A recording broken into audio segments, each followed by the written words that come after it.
So this tutorial is going to show you how to use the rule below feature to make this box here, this big box right in here.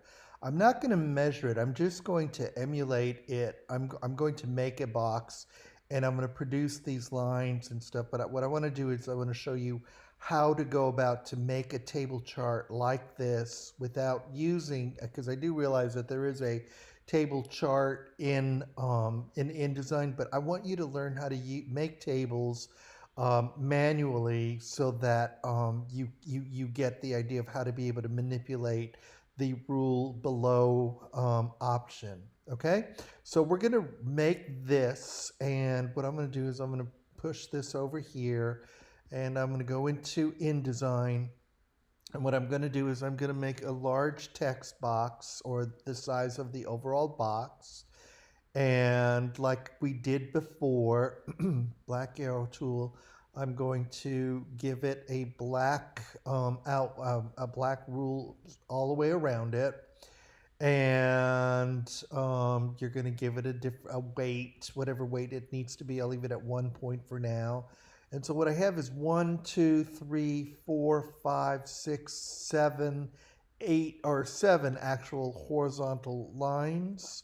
And so what I need to do then is I'm going to show my hidden characters, because what I'm going to do is I'm going to do 1, 2, 3, 4, 5, 6, 7 lines.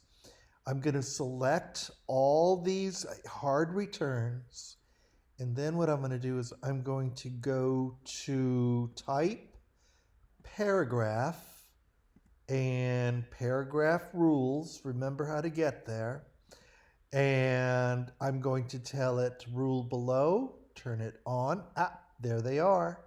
And if that's the width they're supposed to be, they look a little bit thinner, so I'm going to make them a 1/2 point and tell it, okay, do I need to do an offset? No, no offset. Width of the column, yes, okay. I'm going to tell it okay and tell it okay. And you'll notice that like I've got all this space down here.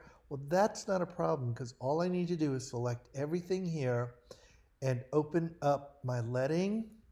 And what it will do is it will space everything out that needs to be spaced. Oops, I didn't select everything.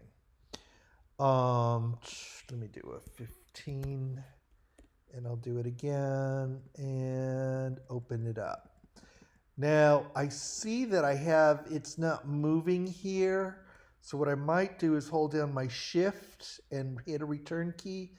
And then after change the leading of that, yep, that'll move it up.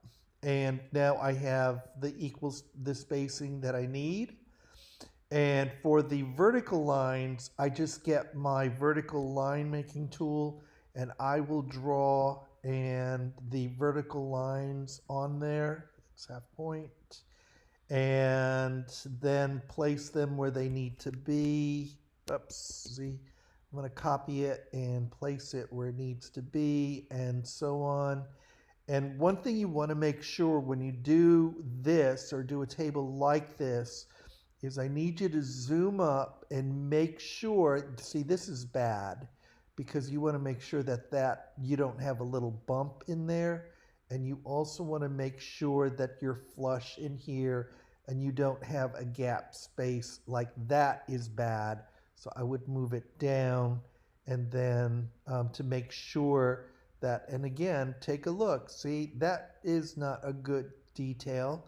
But this is a detail that I want you to be aware of and to have perfect alignment and perfect corners with making your table.